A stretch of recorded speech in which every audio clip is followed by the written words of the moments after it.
Monster frequency.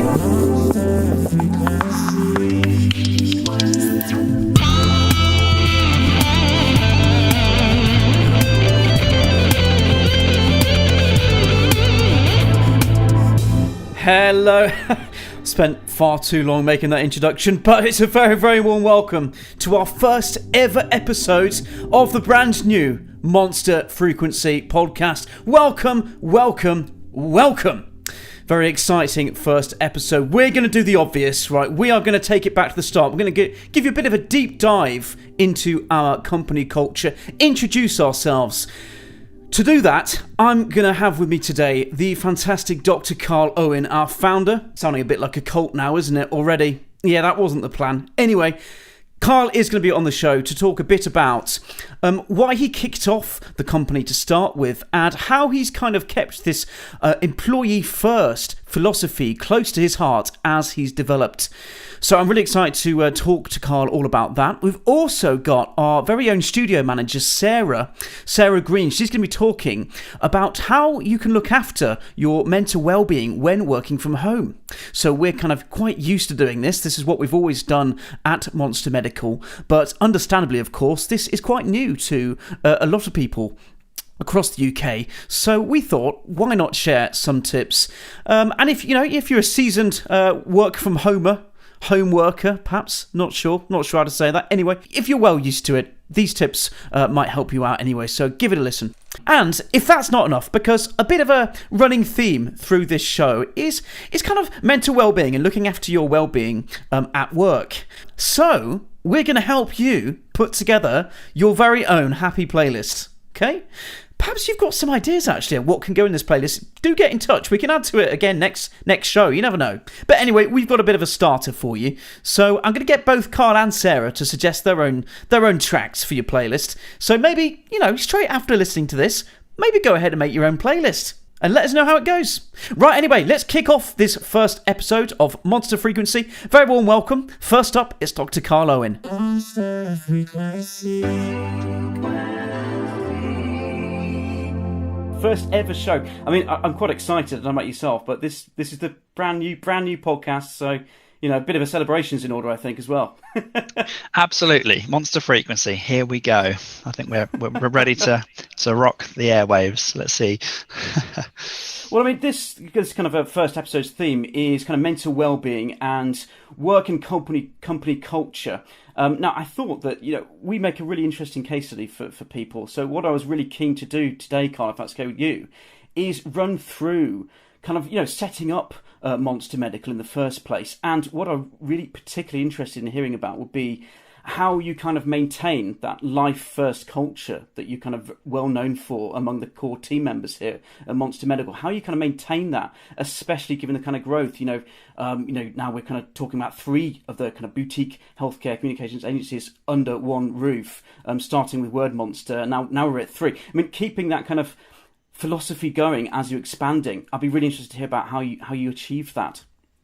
Yeah, absolutely. I think if we go back to 2016, is when Word Monster, the first offering, was kind of born, and it started off as many companies do. Myself as a freelancer, and I'd wanted to go freelance for quite a while, and it was particularly for the freedom that you get as a freelancer.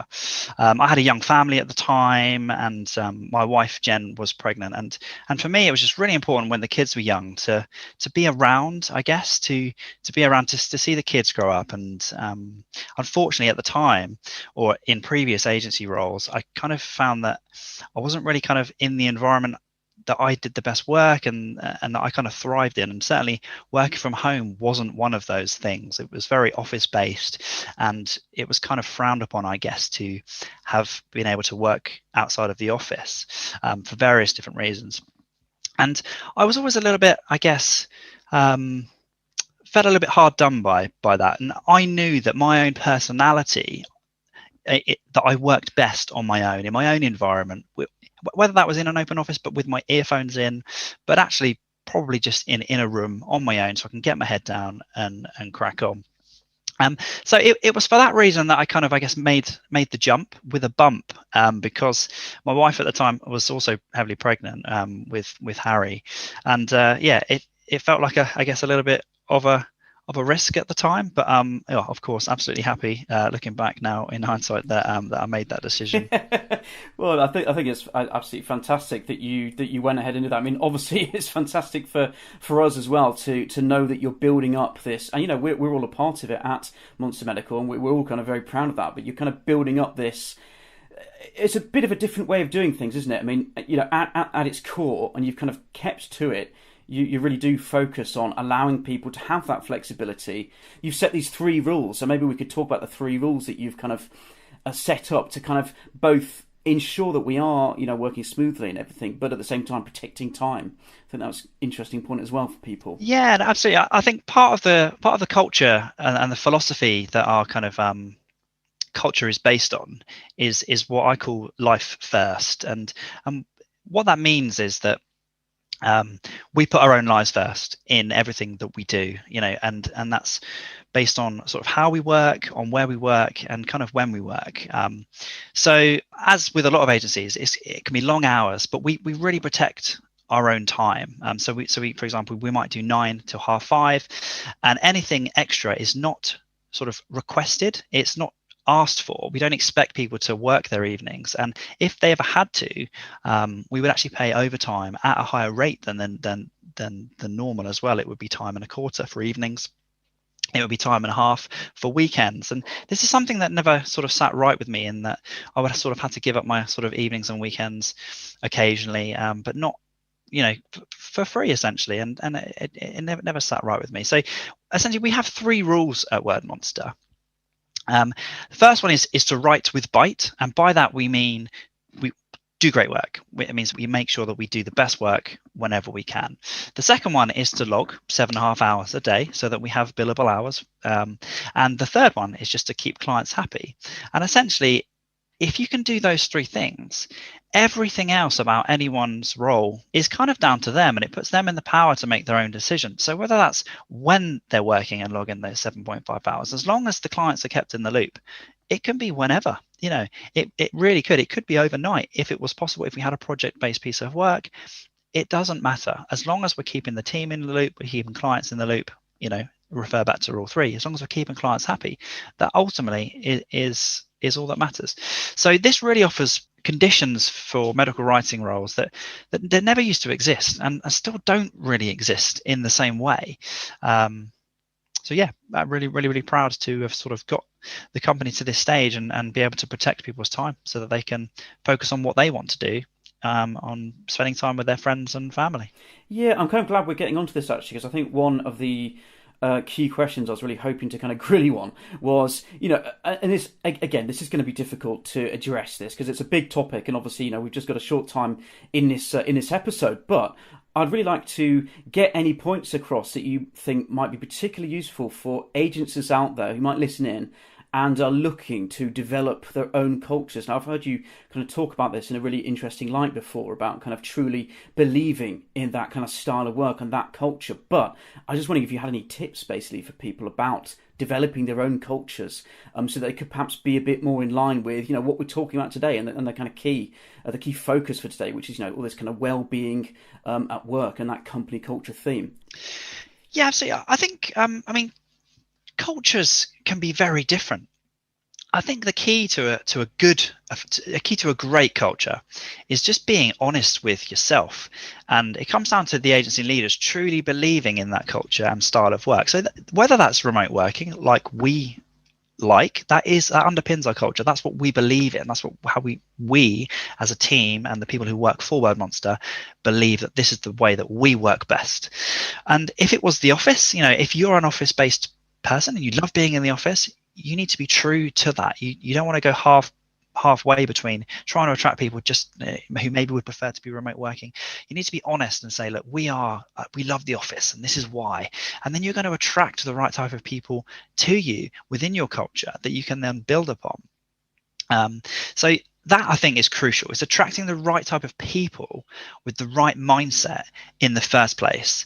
And to do that, that comes through your own brand, that comes through the way you speak on social, or the way you interact with people when you just talk to them in the first place. And I think that's absolutely critical to get right, first of all.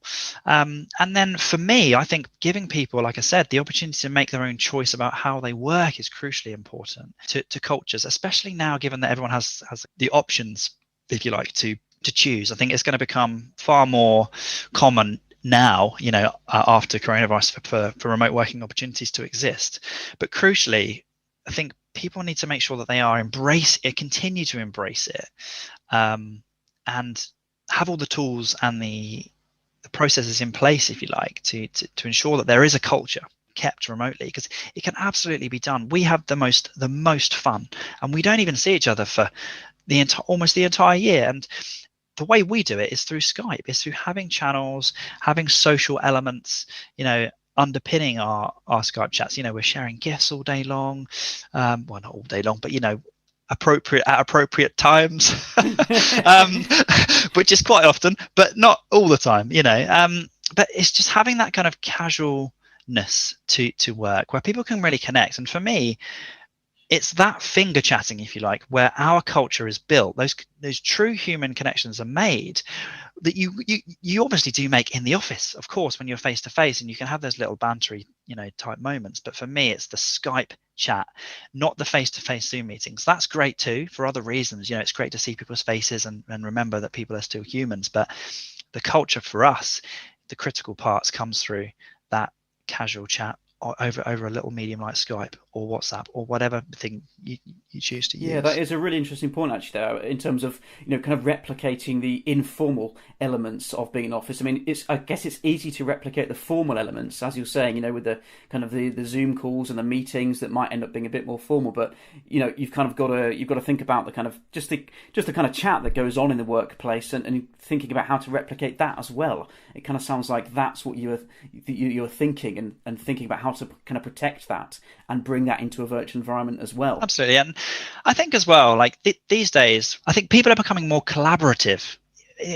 I'm seeing this with agencies working with other agencies. There's more cross-agency collaboration these days, and I think it's partly due to the new generations having a really open mind, a truly open mind, and for me, this open mind filters through into how we kind of have created a democratic culture as well. Like, I personally like to have hear everyone's opinions, and not just hear them, but actually act on those things and make them a part of decisions that affect the agency, that ultimately affect everybody. And this obviously comes from listening to people, from taking thoughts on board, and then acting on them.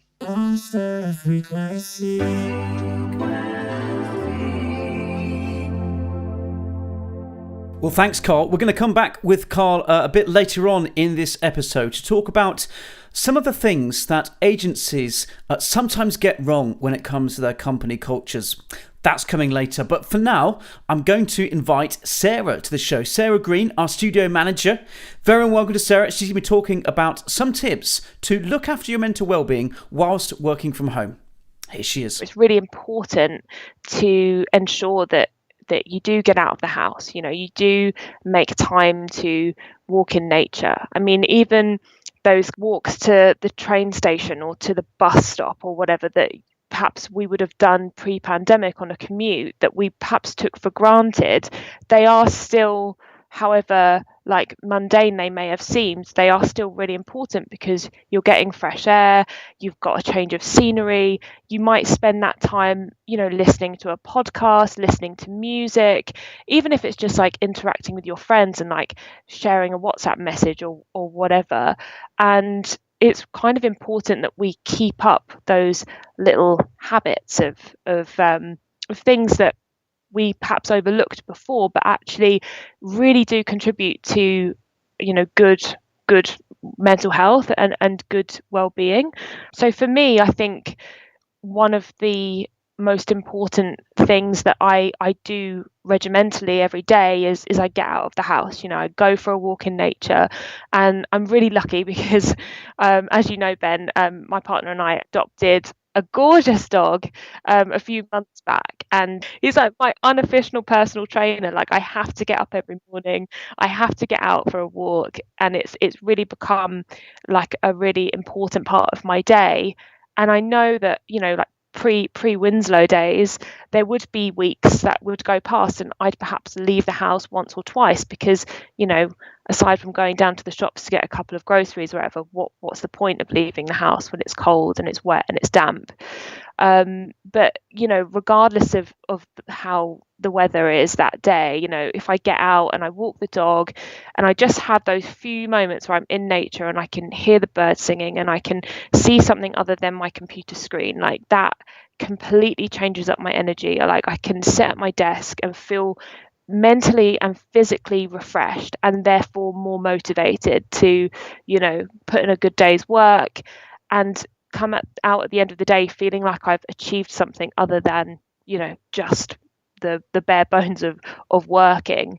You know, it feels like my day has been a bit more interesting than perhaps it could have been, if you see what I mean. Yeah, no, I think that, yeah, that's a fantastic point. I mean, I think one of the things that you kind of often hear about, isn't it, in terms of, you know, staying happy at home. One of the things that actually I believe the NHS has been pressing this as well across the kind of social media channels, and that's setting and sticking to a routine. And it kind of sounds like that's one of the things that you're really identifying as really important. You know, whether that be, you know, go for a walk, obviously, you know, in a safe manner, obeying all the rules and all that kind of thing, and you know, just being aware that, you know, of course, it might be disruptive to some people who aren't used to working from home, but setting that routine is going to help you kind of just adjust a bit, isn't it? Because it's not as if you're, I guess what you don't want to be feeling like is you're kind of a prisoner in your own home. But if you've got that routine, that's not, I don't think that's going to happen, is it? I agree, and I'm a self-confessed routine junkie. I definitely felt over that kind of Christmas New Year period where we had a couple of weeks or a week or so off. You know, I actually felt really depressed because although a few days of like sitting on the sofa and watching Netflix is epic, after a while you kind of do feel like, what is, I don't know, like, what is my purpose? I need to get up and be doing something. And I appreciate probably not everybody feels like that, but for me, like, it's really important for my well-being, like having that structure in my day and knowing that, you know, like if I get up and I get out of the house and go for a walk or a run, or I even like join a Zoom yoga class or whatever it is, it's kind of like that's a section of my day that's for me. And it doesn't just feel like, you know, getting up and working and going to bed and getting up and working and going to bed, or getting up and watching Netflix and going to bed. You know, like, you need that variety in your day because that's where like all of the richness of life comes from. Remote working, you know, it's great because I feel like for me, I can be much more productive and get my head down and get stuck into things. But it can also be difficult to set the boundary of like, right, I'm going to sign off now, because you might not have to like make that train or that bus home. You know, you could potentially just end up sitting there and working all on through the night and just thinking, I'll just finish this next thing off.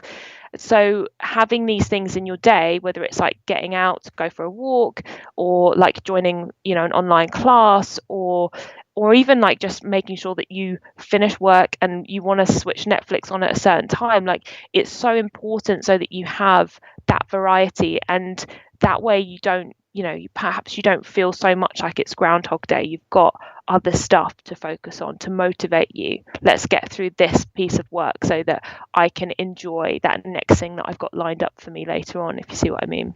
Yeah, also I think that's a load of fantastic points you've made already. You know, routine really shining through as a key kind of takeaway for people. And coming on to the kind of fitness stuff that you were kind of mentioning there, I mean, it's seen a bit of a rise, hasn't it? I think in terms of people being aware that they can do that kind of thing from home. I mean, you know, the rise of Joe Wicks. You know, he's like a household name now, isn't he? You know, come from kind of a personal training background. He's making his YouTube videos, and I was just kind of gonna think a good next topic for people, as I was saying at the start, might be, I don't know if you had any kind of ideas yourself on you know, things that people might try and do as a little, I don't know, a mini home workout? I mean, I know this is difficult to do, in a podcast format, but if you do have any ideas on kind of, this is a great couple of stretches to try, 10 minutes over your lunch break, whatever it is, I don't know if we could get some ideas for people. Yeah, sure. I mean, certainly one thing that I always remind people to think about during their working day, particularly when we're working from home and perhaps people weren't already set up with like a proper office desk or chair, is just to like think about how you're sitting. Even if it's like once every hour or like on the hour, you look at your clock, you're like, okay, right, it's 11 o'clock right now. Okay, can I sit up a little taller? Can I draw my shoulders back? In that way, or by doing that, opening up your chest a little bit, feeling like you've got more space to breathe, and just taking that time to be quite aware of your posture, because it's very easy for you to kind of end up kind of like rounding forwards, shoulders like dropping forwards, which makes the muscles around like the clavicles shorten even more, and that contributes to shoulder pain, neck pain, back pain. So something as simple as just checking in and thinking, okay, can I sit up a little taller? Can I send my sternum forwards and my shoulders back? Can I lengthen my spine? And just seeing how that perhaps changes the way that you position your body. It's always really important to, for example, to have your feet grounded when you're working. If you're sitting on a high stool and your feet are kind of floating around, you ideally want them to be grounded. So if you don't have somewhere to sit where you can do that, see if you can find a shoebox or something to put underneath your feet so that you have that grounding when you're sitting down. Also really, really important. Just taking time to get up, again, even if it's every couple of hours or whatever, it doesn't necessarily have to be any kind of particular stretch or anything, but just move the body about, have a little shake, have a little stretch of the arms above your head, or maybe bend your knees and do like a little forward fold, roll around through your spine. Anything you can do just to make sure that you're not just sat in one or two positions for the entire day. And that's always going to really, really help to ensure that your joints and your muscles are getting a little bit of movement. And again, when you're kind of sat in that very static position, and then you kind of do a quick look to your right or your left, that might be the time where you end up kind of catching your neck or your shoulders feel really tight. So just by getting up and just having that little moment or two of movement can just really, really help to avoid those kind of like common aches and pains that you perhaps might experience from not necessarily being sat at like a proper desk. And the other thing, that is freely available to the majority of people who'll be listening to the podcast is YouTube. Like, go onto YouTube. There's so many videos. It's like 2 minutes, 5 minutes, 10 minutes stretches or whatever. Like you said, Joe Wicks, Bez from the Happy Mondays is apparently doing something similar. There's so many wonderful like opportunities on YouTube and on the internet. You don't even have to spend any money. You can just go on there and give things a try. And the fact that there's so much variety means that you don't necessarily have to do like a yoga stretch. It might be that you come across something else that is a bit more interesting to you. Like, I don't know, it might be like a 70s dance class or or aerobics or something you can just do to get your heart rate up, move about your energy a bit, move about your body. And that's got to be the key to just keeping everything moving, loosey goosey. Oh, thanks, Sarah. I mean, that's some fantastic ideas. I think we should try and get a bit of a hashtag trending, like dance on the hour or something. What do you think? Jiggle on the hour, Yes! Dance on the hour. I think that's what we need to do. Love that. I think that is spot on. As you were kind of explaining the kind of, just your kind of posture at the desk, actually, I noticed I myself, when I'm chatting to you, I was kind of slouching. I was thinking, oh, hang on, let's adjust that. So I think that's probably something people don't really think about. It sounds obvious, but actually, I think people probably should take that away today as well. Just think a bit about that. How are you actually sitting to start with? Yeah, absolutely. Yeah, thanks, Sarah. It's absolutely fantastic having you on the very first podcast, as I was saying. And I was thinking, perfect way to finish. I'm going to do this to every single guest. So you're not alone. You might be put on the spot, but I want people to go away as well with some ideas on putting together their very own happy little playlist. So have you got any suggestions for people? What tunes are going to go on your happy playlist? Oh my goodness.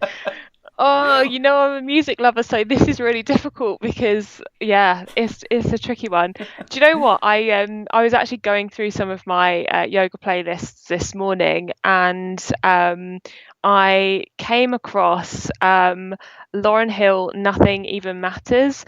It's from her album Miseducation of Lauryn Hill, and it's just such a good tune. It makes me feel happy when I listen to it. It makes me feel chilled. It's a lush song. I think that would be my addition to the happy playlist. Oh, epic. Epic. Well, thank you very much indeed. Sounds spot on to me.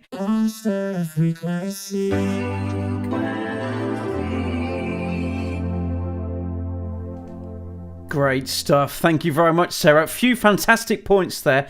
Just a kind of few key takeaways for you. Make sure that you're looking after your daily routine, getting a bit of variety, getting out the house, and don't forget just to check how you're sitting at your desk. Maybe it's time to think about doing a few stretches if you've been sitting at the desk for a long period of time. Stay active.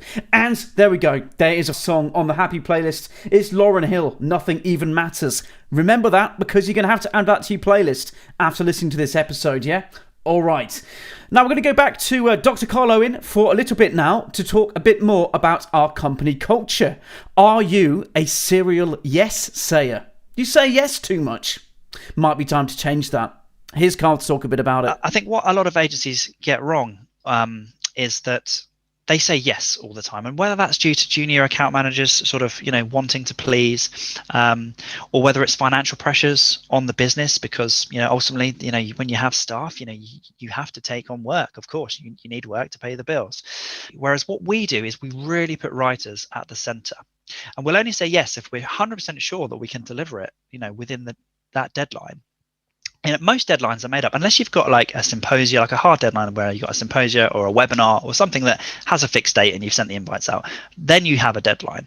But otherwise, all these other deadlines that sort of get floated and touted, they're not really deadlines, they're just made up.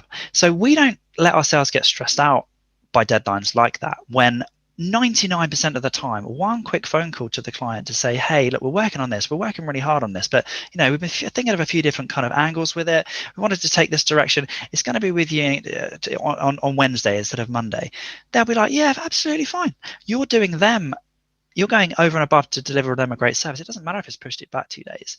And we don't let things like that stress us out. So again, trying to fight to hit these random deadlines is usually only very detrimental, and it just puts stress on everybody, when you can just lift these things by just a simple conversation. So when we're having those conversations with clients and we're planning out how much time something's going to take, we always put in lots and lots of extra time in there, not billable time, but just time between when you deliver the project to the client and you're waiting to hear back from the client, for example. Or if we have 2 days of billable amends coming back, we give ourselves the whole week to fit that in, so that if those 2 days we wouldn't put them in on a Monday and Tuesday, and Wednesday we're working on a different project, we'll keep them loose so that we have until the end of the day on Friday to actually deliver it back to the client. So the client's expecting it back on Friday. We're originally planning to get it done on Tuesday, but if anything goes wrong, we can do it on Wednesday or Thursday or Friday, and if anything goes really wrong, we can just do it on Monday. It doesn't really matter. Like I've said, we're always keeping clients in the loop with expectations. And I think a part of that, you can only truly deliver exceptional client service when you are really honest and transparent with clients. And I think if you do that from the off, if you are completely open with, this is how we work, this is how we do things, they are not going to mind if the project comes back to them a few days later than they expected it. They probably wouldn't have even noticed half of the time, because they're obviously stressed out themselves and they've got a lot on their plates. So keep them in the loop, and just do your best.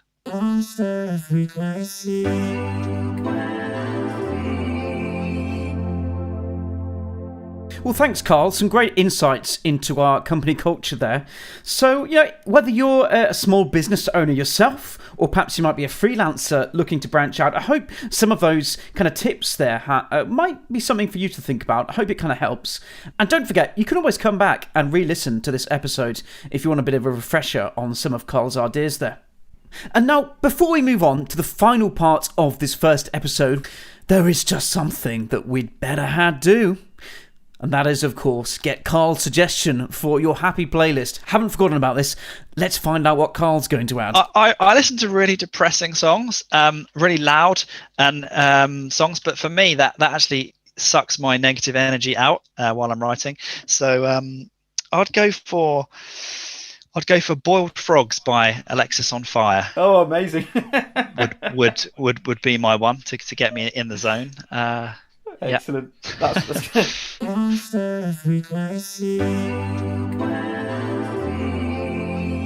So there we have it, your happy playlist. Those are the two suggestions for the day. That's Lauryn Hill, Nothing Else Matters, alongside Boiled Frogs by Alexis on Fire. And you know what? I'll add to it as well. I'm going to say anything by Rod Stewart. Pop it in your playlist. You won't be disappointed. Okay, now to close off the show, it's come to the end of the very first episode of Monster Frequency. To finish off, I'm going to finish off with this really nice bit of advice from Carl. How Carl deals with stressful situations. Might be a job interview, might be a particularly big presentation that you're running, whatever it is. Just have a listen to this tip. It might help you out. Let's finish on a bit of a nugget for you to take away from this episode. Monster Frequency.